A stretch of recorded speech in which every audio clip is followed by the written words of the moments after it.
Hi friends, I am Abhishek. Welcome to my YouTube channel the ocean of Shiksha. तो देखिए, अभी जो हमारे डिस्कशन चल रहा है वो एम लक्ष्मीकांत भी हम डिस्कस कर रहे हैं इंडियन पॉलिटी का।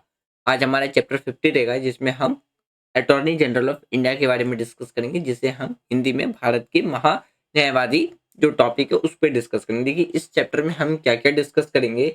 सबसे पहले हमारी कंट्री के अंदर जो ऑफिशियल है या ऑफिस है अटॉर्नी जनरल ऑफ इंडिया, उस पर डिस्कस करेंगे। आर्टिकल 76 क्या कहता है, आर्टिकल 88 के बारे में डिस्कस करेंगे एंड आर्टिकल 105 के बारे में डिस्कस करेंगे कि ये तीनों आर्टिकल के अंदर में क्या मेंशंस कर रखे हैं अटॉर्नी जनरल ऑफ इंडिया के रिगार्डिंग में। फिर उसके बाद हम ड्यूटी और उसके फंक्शंस के बारे में डिस्कस करेंगे अटॉर्नी जनरल के। फिर कुछ डिफरेंसेस राइट है, जिसमें हम कुछ राइट्स और लिमिटेशंस जो दिए गए हैं अटॉर्नी जनरल ऑफ इंडिया को, उसके बारे में हम डिस्कस करेंगे। फिर कुछ इशू है ऑफिसर्स ऑफ रिगार्डिंग किसके, एजी यानी कि जो आपका अटॉर्नी जनरल है उसके रिगार्डिंग में, तो उस पर डिस्कस करेंगे। सोली यानी कि जो आपका सोलिसिटर जनरल ऑफ इंडिया है उस पर डिस्कस करेंगे। और हम डिस्कस करेंगे कुछ प्रीवियस ईयर के प्रीलिम्स और मेंस क्वेश्चंस जो कि ऑलरेडी सिविल सर्विस एग्जामिनेशंस में पूछे गए हैं। तो ये सारे टॉपिक हम इस चैप्टर के अंदर में डिस्कस करेंगे। अगर हम इसकी इंपॉर्टेंस की बात करें तो ये आपको किस किस में इंपॉर्टेंट नजर आ रहेगा, चाहे आप सिविल सर्विस एग्जाम की प्रिपरेशन कर रहे हैं या आप स्टेट पब्लिक सर्विस कमीशन की तैयारी कर रहे हैं, एसएससी की प्रिपरेशन कर रहे हैं, रेलवे, एनडीए, जो भी आप गवर्नमेंट एग्जाम की प्रिपरेशन कर रहे हैं, तो उसमें आपको ये क्या है, काफी ज्यादा इंपॉर्टेंट आपको देखने को मिलेगा। यानी कि आप ये कह सकते हो कि अब आपका जो अटॉर्नी जनरल ऑफ इंडिया है वो काफी ज्यादा क्या है, एक इम्पॉर्टेंट सब टॉपिक है। तो चलिए स्टार्ट करते हैं हम अपना आज का डिस्कशन। तो देखिए, सबसे पहले हम बात करते हैं the office of the attorney general of India के बारे में। तो देखिए, हमारे कॉन्स्टिट्यूशन का जो अंडर आर्टिकल 76 है, तो 76 किसके बारे में बात करता है कि वो प्रोवाइड किया गया है office of the attorney general for India, यानी कि हमारे देश के लिए जो आपका अटॉर्नी जनरल है, तो इसके रिगार्डिंग में जो प्रोवाइड कराए गए जो आपको मेंशंस प्रोविंस देखने को मिलेगा, वो हमारे कॉन्स्टिट्यूशन के आर्टिकल 76 के अंदर में देखने को मिलेगा। ये चीज याद रखिएगा। तो देखिए, जो अटॉर्नी जनरल होता है वो हाईएस्ट लॉ ऑफिसर होता है देश के अंदर में। चीफ लीगल एडवाइजर भी आपको देखने को मिलेगा, और वो क्या करता है, यूनियन गवर्नमेंट को सुप्रीम कोर्ट के अंदर और हाई कोर्ट के अंदर वो क्या करता है, रिप्रेजेंट करता है। यानी कि आपने जो न्यूज में कई बार सुना होगा कि आज सुप्रीम कोर्ट ने या हाई कोर्ट ने सेंट्रल गवर्नमेंट को क्या लगाया, फटकार लगाया या कुछ और यानी कि कुछ इशू जारी करवाए। तो एक्चुअली किसको आदेश देता है, तो वो जाता है आपका एजी के पास, यानी कि controller of attorney general of India है, तो उसको क्या करता है, आदेश दिया जाता है। तो क्यों, क्योंकि देखिए एक तरीके से ये क्या करता है, कोर्ट के अंदर में सेंट्रल गवर्नमेंट को रिप्रेजेंट करने का काम करता है आपका एजी।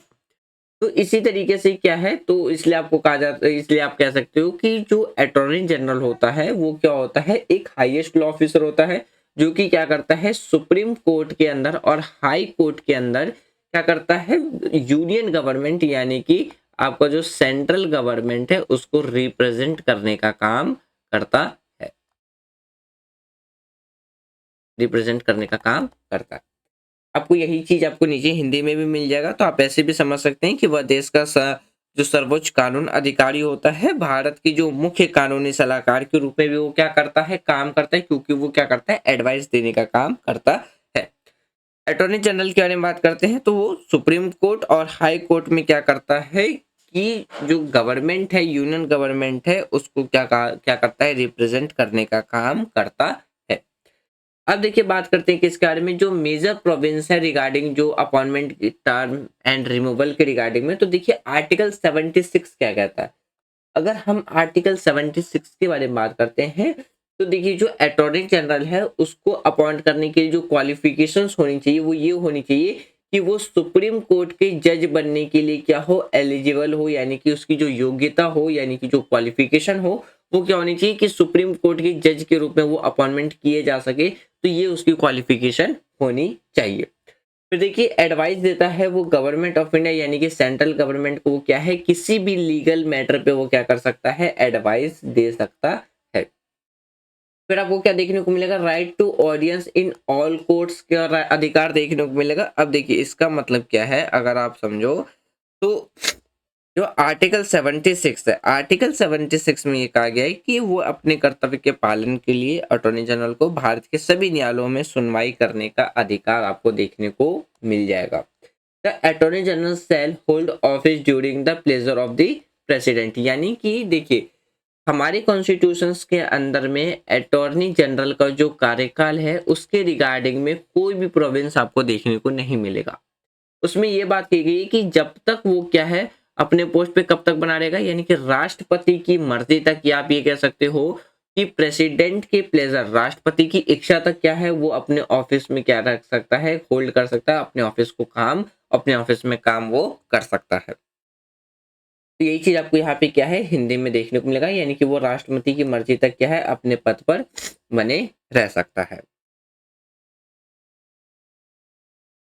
उसके बाद देखिए हम बात करते हैं आर्टिकल 88 के बारे में। तो आर्टिकल 88 क्या है, तो अटॉर्नी जनरल को ये अधिकार मिलता है स्पीक का, यानी कि राइट टू स्पीक का अधिकार मिलता है उनको अनुच्छेद 88 के, यानी कि देखिए किसी भी सदन में या किसी भी सदन की जो ज्वाइंट सिटिंग होती है संसद की किसी भी कमेटी के कार्रवाई के लिए, वो क्या है उन्हें बोलने का और भाग लेने का, उसमें पार्टिसिपेट करने का उनके पास क्या है अधिकार उन्हें मिलता है।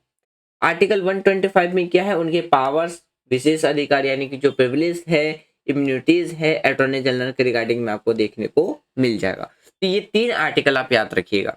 आर्टिकल 4 आर्टिकल सॉरी पहला है देखिए सॉरी जो आपका आर्टिकल 76 है, आर्टिकल 76 में क्वालिफिकेशंस के बारे में रखी गई है, अपॉइंटमेंट के बारे में है, लीगल मैटर पे वो जो एडवाइस दे सकते हैं, किसी भी कोर्ट में रह करके वो सुनवाई कर सकते हैं और वो प्रेसिडेंट की मर्जी तक अपने पोस्ट पर बने रहते हैं। फिर देखिए आर्टिकल 88 में क्या है, किसी भी सदन की कार्रवाई में, संयुक्त बैठक में, संसद की किसी भी समिति की कार्रवाई में बोलने का और उसमें पार्टिसिपेट करने का उनको क्या मिलता है अधिकार मिलता है आर्टिकल 88 के तहत। आर्टिकल 105 क्या कहता है, आर्टिकल 105 के अंदर जो आपका एजी है, तो अटॉर्नी जनरल के पावर, प्रिविलेज अधिकार यानी कि जो विशेष अधिकार है, इम्यूनिटीज के रिगार्डिंग में आपको देखने को मिल जाएगा। देखिए अगर हम रिमूवल की बात करते हैं, यानी कि उनको जो उनके पोस्ट से निष्कासन किया जाता है वो कब किया जाता है, हमारे कॉन्स्टिट्यूशंस के अंदर में आपको इसके रिगार्डिंग में कोई भी प्रोविंस देखने को नहीं मिलेगा। तो सीधा सीधी क्या है वो राष्ट्रपति की मर्जी तक, यानी कि राष्ट्रपति की इच्छा तक वो क्या कर सकते हैं अपने पोस्ट को धारण कर सकते हैं या अपने ऑफिस को वो क्या कर सकते हैं होल्ड कर सकते हैं। यही चीज आपको क्या है हमारे कॉन्स्टिट्यूशन के अंदर मेंशन है, लेकिन उनको रिमूव करने के रिगार्डिंग में कोई भी प्रोविंस आपको देखने को नहीं मिलेगा। फिर देखिए अगर बात करते हैं उनकी कुछ जो ड्यूटीज हैं और उनके फंक्शंस के बारे में, तो देखिए वो क्या करते हैं, सेंट्रल गवर्नमेंट को एडवाइस देने का काम करते हैं। अगर हम ड्यूटीज ऑफ लीगल कैरेक्टर की बात करते हैं तो क्या है, यानी कि वो एक तरीके से कानून की चरित्र के कर्तव्य को क्या करते हैं पालन करते हैं।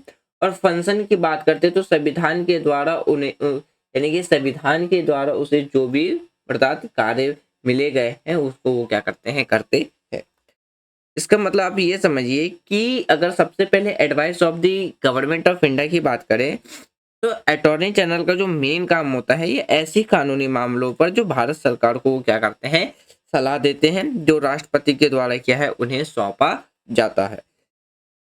फिर देखिए जो दूसरा है duties of a legal character की बात करते हैं, तो इसमें जो लीगल कैरेक्टर है, लीगल कैरेक्टर के यानी कि जो लीगल कैरेक्टर है तो उसके रूप में यानी कि जो भी अदर उनकी जो ड्यूटीज हैं कर्तव्य है उसका पालन करना जो राष्ट्रपति के द्वारा ही क्या है उन्हें सौंपे जाते हैं। तो ये आपको देखने को मिलेगा क्या कुछ ड्यूटी और फंक्शन देखने को मिल जाएगा। जैसे फिर आप ये भी देख सकते हैं functions conflict on him by the constitutions, तो इसमें आपको क्या देखने को मिलेगा कि जो भी डिस्चार्ज है फंक्शंस कॉन्फ्लिक्ट के द्वारा, तो ये आपको क्या है अदर लॉ में यानी कि किसी भी लॉ में आपको देखने को मिल जाएगा। तो ये आपको क्या है कुछ यानी कि कुछ ड्यूटी और कुछ फंक्शन आपको देखने को मिलेगा।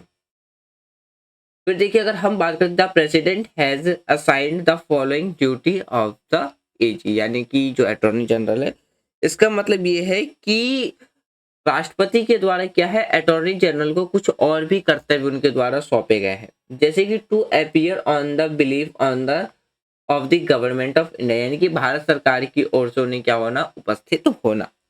दूसरा the president of supreme court देखिए the president of supreme court under article 143 of the constitution, यानी कि भारत के संविधान के तहत अनुच्छेद 143 के तहत वो क्या करते हैं, सुप्रीम कोर्ट में वो क्या कर सकते हैं, एडवाइस दे सकते हैं। देखिए यहाँ से एक क्वेश्चन सौ निकल के आ सकता है कि आर्टिकल 143 के तहत कौन है जो सुप्रीम कोर्ट को क्या दे सकता है, एडवाइस दे सकता है। किसके द्वारा एडवाइस दिया जाता है, तो वो निकल के आता है प्रेसिडेंट के द्वारा। तो आर्टिकल 143 के द्वारा क्या है, प्रेसिडेंट को ये अधिकार मिल जाता है, राइट मिल जाता है कि वो क्या करे, सुप्रीम कोर्ट को क्या कर सकता है, एडवाइस दे सकता है। तो किसके थ्रू दिया जाता है, तो वो अटॉर्नी जनरल के द्वारा ही दिया जाता है। To appear when required by the government of India in any high court, मतलब कि किसी भी उच्च न्यायालय में भारत सरकार के द्वारा अपेक्षित होने पर क्या है, उपस्थित होना। यानी कि अगर सेंट्रल गवर्नमेंट वहां पे रिप्रेजेंट नहीं हो सकती है किसी भी हाई कोर्ट में, तो वहां पे सेंट्रल गवर्नमेंट को कौन रिप्रेजेंट करता है, अटॉर्नी जनरल ही क्या करता है, रिप्रेजेंट करने का काम करता है। फिर आपको क्या देखने को मिलेगा, अगर हम इनके कुछ अधिकार की बात करते हैं यानी कि राइट्स की बात करते हैं, तो उनको क्या है, किसी भी कोर्ट में जा करके सुनवाई करने का अधिकार होता है। पहला अधिकार ये राइट रखिएगा, उनके पास ये अधिकार रहता है कि वो किसी भी proceeding both house of the parliament में वो क्या कर सकते हैं, पार्टिसिपेट कर सकते हैं, उसमें शामिल हो सकते हैं। उनको कुछ विशेष अधिकार और उनको कुछ क्या है, इम्यूनिटीज भी प्रोवाइड की जाती है। तो ये इनके क्या रहते हैं, अधिकार रहते हैं। देखिए लिमिटेशंस की बात करते हैं तो कुछ लिमिटेशंस भी आपको देखने को मिलेगा कि वो क्या कर सकते हैं। अगर हम देखिए brief against of the government के रिगार्डिंग में वो एडवाइस नहीं सकते, यानी कि सरकार के विरुद्ध में वो सलाह दे, सरकार के विरुद्ध में वो डीपली या ब्रीफ में वो क्या नहीं कर सकते हैं, अगेंस्ट में एडवाइस नहीं दे सकते हैं। फिर देखिए नॉट एडवाइस और hold a brief in case, यानी कि मामलों में सलाह ना देना या संक्षिप्त जानकारी ना देना है। तो ये भी आपको क्या है, एक लिमिटेशंस देखने को मिलेगा।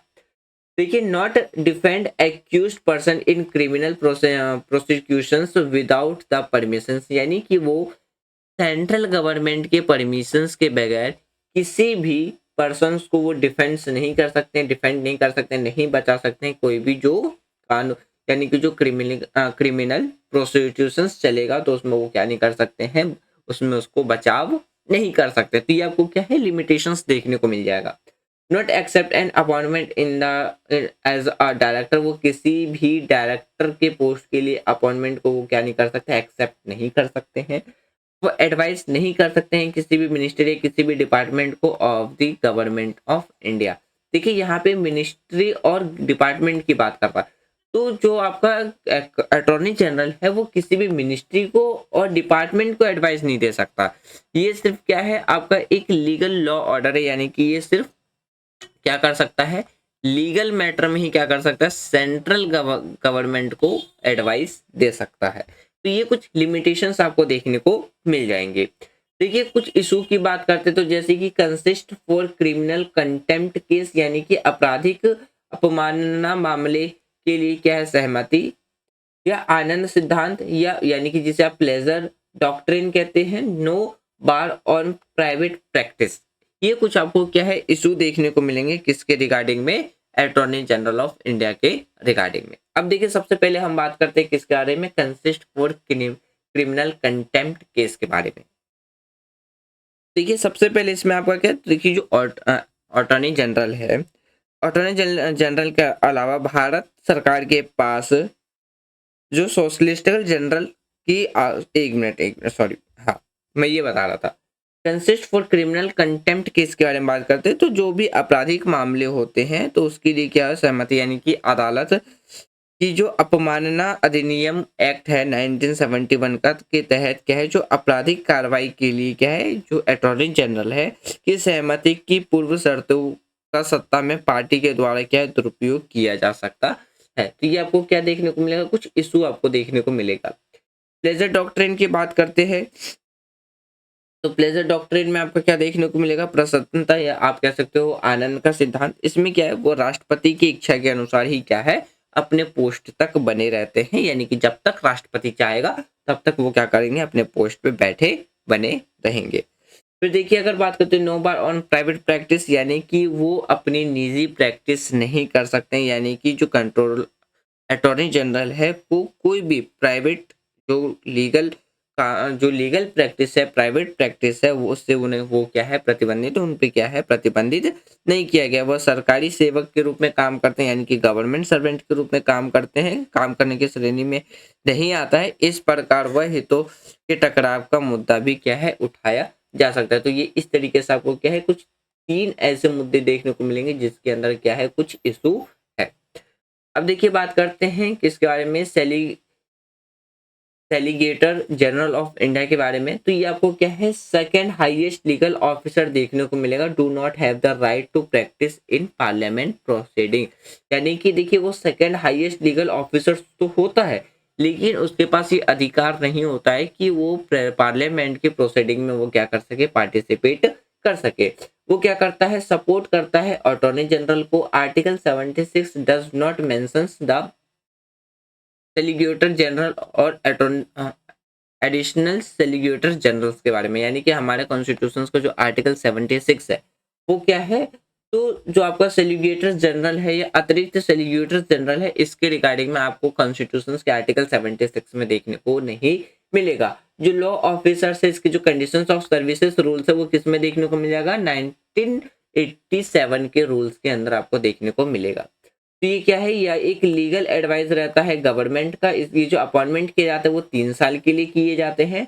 वो किसके द्वारा किए जाते हैं, प्राइम मिनिस्टर के द्वारा chaired appointment committee of the committee है, उसके द्वारा ये क्या किया जाता है, अपॉइंटमेंट किए जाते हैं। और इनके पास कोई भी अधिकार नहीं रहता है कि वो जो पार्टिसिपेट कर सके किसी भी पार्लियामेंट्री प्रोसीडिंग्स के अंदर में।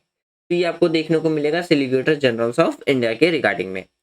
अब बात करते हैं एडवोकेट जनरल के बारे में। तो देखिए एडवोकेट क्या हाईएस्ट लॉ ऑफिसर होता है स्टेट लेवल पे। देखिए यहाँ पे आप कंफ्यूज मत होना, ये हम स्टेट लेवल पे बात कर रहे हैं।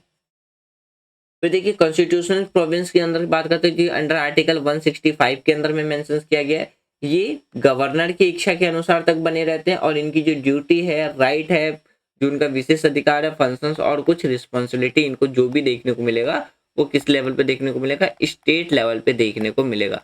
जैसे आपका अटॉर्नी जनरल क्या था, एक सेंट्रल लेवल पे था, इसी तरीके से आपको स्टेट लेवल पे भी देखने को मिलेगा। जो सेंट्रल लेवल पे था उसके लिए आर्टिकल 76 था, लेकिन स्टेट लेवल के लिए क्या था आपके पास, आर्टिकल 165।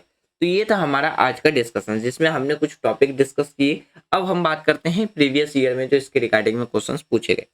मैं यहाँ पे सजेस्ट करूंगा आप पहले क्वेश्चंस देख लें, उसके बाद आप जो भी टॉपिक हमने डिस्कस किया है उसके अकॉर्डिंग आपको क्या है क्वेश्चंस टिक करने हैं। अगर आपको क्वेश्चन सही जाता है तो ठीक है, नहीं तो आप दोबारा से क्या करें, एक बार लेक्चर देखें और फिर क्वेश्चन अटेम्प्ट करने की कोशिश करें। तो देखिए पहला जो क्वेश्चन है इसमें कहा जा रहा है कि consider the following statement attorney general of India can. यानी कि भारत के अटॉर्नी जनरल के रिगार्डिंग में आपके पास 4 ऑप्शंस दिए गए, 4 स्टेटमेंट दिए गए। इन 4 स्टेटमेंट के रिगार्डिंग में बताने कि कौन सा स्टेटमेंट करेक्ट है। जैसे आप में से जिसने भी 2022 में एग्जाम दिया होगा तब से आपने देखा होगा कि ये एलिमिनेशन मेथड वाले ऑप्शन हटा करके क्या कर दिया है, पेयर वाले ऑप्शन कर दिए। तो आप पेयर वाले के अकॉर्डिंग भी क्या कर सकते हो, आंसर दे सकते हो। तो जैसे आपका ऑप्शन ए क्या हो जाएगा, ऑप्शन ए हो जाएगा only 1 pairs correct. Option B हो जाएगा only 2 pairs are correct. Option C हो जाएगा ओनली 3 पेयर्स आर करेक्ट। और ऑप्शन डी हो जाएगा ऑल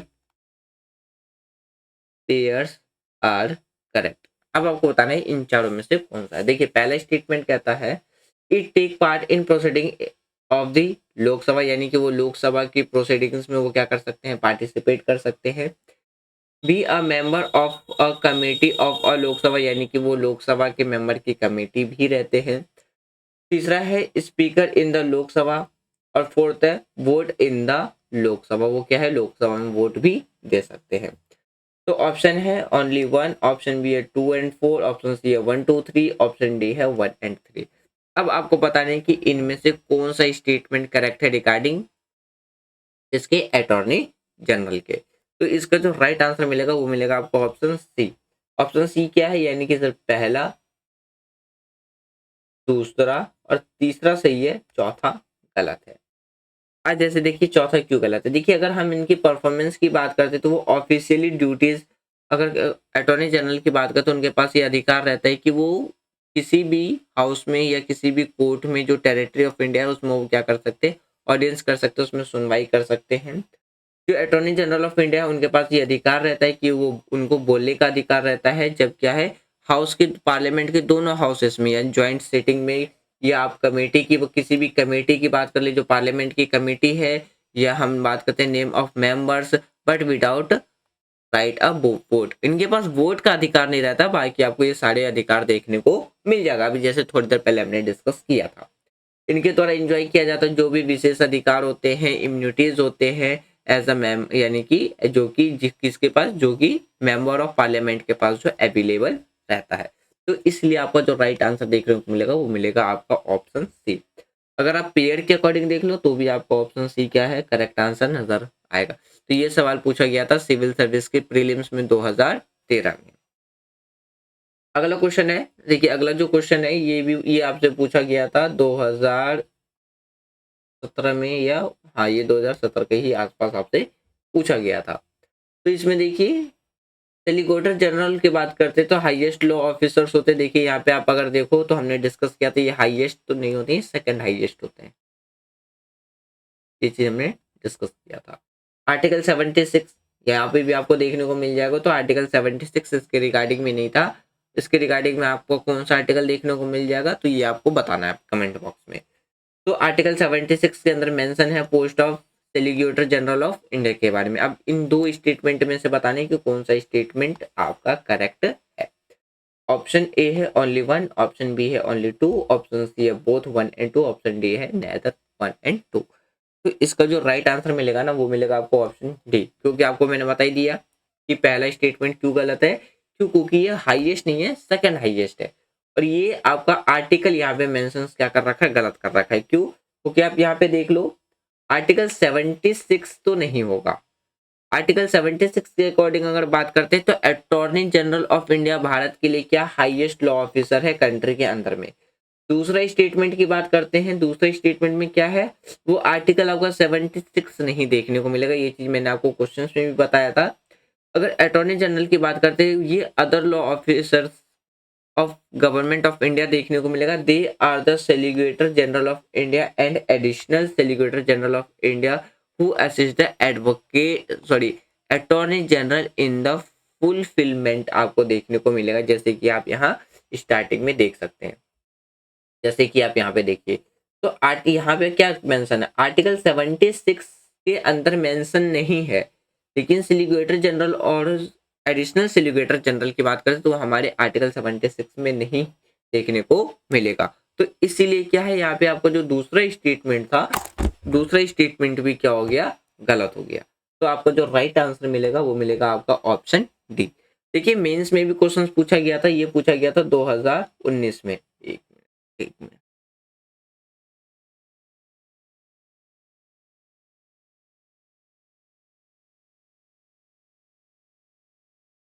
तो देखिए 2019 में क्या है, मेंस में एक क्वेश्चन पूछा गया था जिसमें पूछा गया था the attorney general is the chief legal adviser and lawyer of the government of India. तो ये इसके बारे में आपको क्या करना था, डिस्कस करना था। यानी कि जो अटॉर्नी जनरल है भारत सरकार का क्या होता है, एक मुख्य कानूनी सलाहकार और वकील होता है। इस पे आपको क्या करना था, डिस्कस करना था। और इसका आंसर आपको मेंस के लिए यहाँ पे आपको देखने को मिल जाएगा, जैसे कि हमने जो डिस्कस किया था। तो यहाँ पे आपको क्या है, ये अगर आप देख लो तो यहाँ पे ये सारे आपको क्या मिल जाएंगे, मेंस के रिगार्डिंग में आंसर देखने को मिल जाएगा। तो फ्रेंड्स ये था हमारा आज का डिस्कशन, जिसमें हमने मेंस के क्वेश्चंस, प्रीलिम्स के क्वेश्चंस को डिस्कस किया और ये सारे पॉइंट्स आज हमने डिस्कस किया।